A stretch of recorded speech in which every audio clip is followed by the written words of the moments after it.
Now, someone else was at the tennis last night. He happens to be the Prime Minister of the country. We all know what's happened, but let's have a look at it again. The Australian Prime Minister, the Honourable Anthony Albanese. The Deputy Victorian Premier, the Honourable Ben Carroll. Thank you.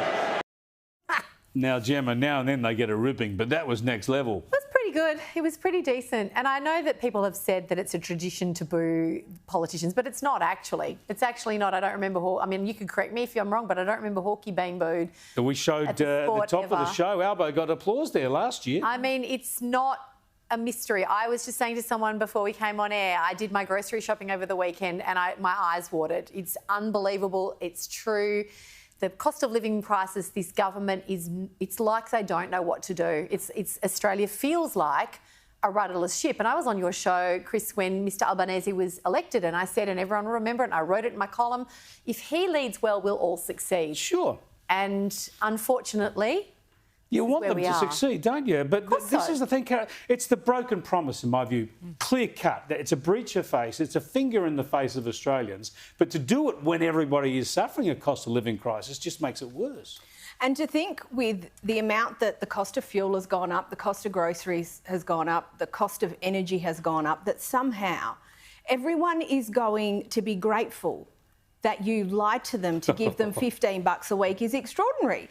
But that seems to be where we're going with all of this. And now people are asking, well, what's next?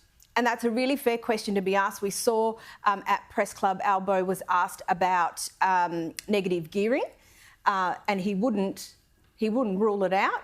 Chalmers has been around today trying to wallpaper over that, but I don't think anyone believes that. Why would you trust them? How can you believe them? And what is it after negative gearing? OK, it might not be negative gearing, but it'll be something else tax. Because those terrible rich people, it's not fair that they have the things that they have. Yeah, well said. Now, a couple of unconnected important things I need to get through.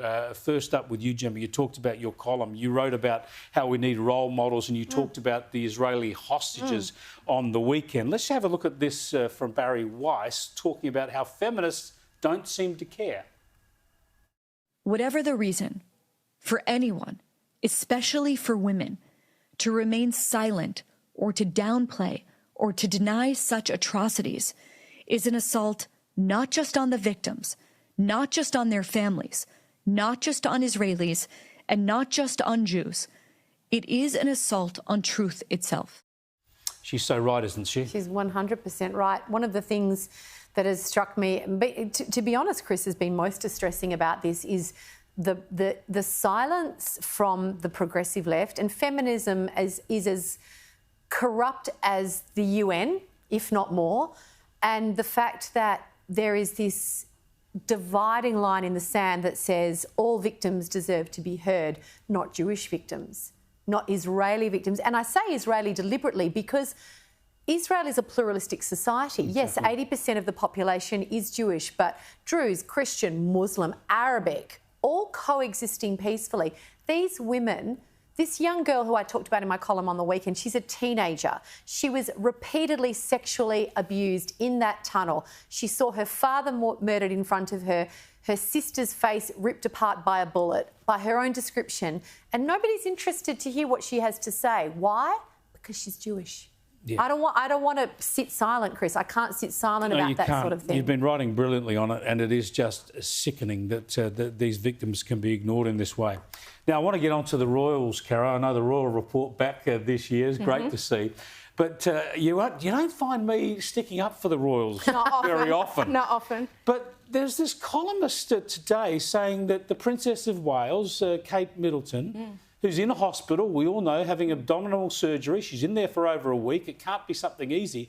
She's demanding that she should be telling everybody what's wrong with her because it might be a signal to other women or whatever. I say butt out. The woman's entitled to her privacy.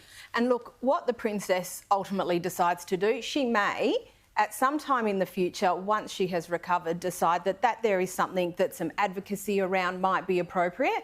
While she's in hospital, while she's recovering, she's got young children.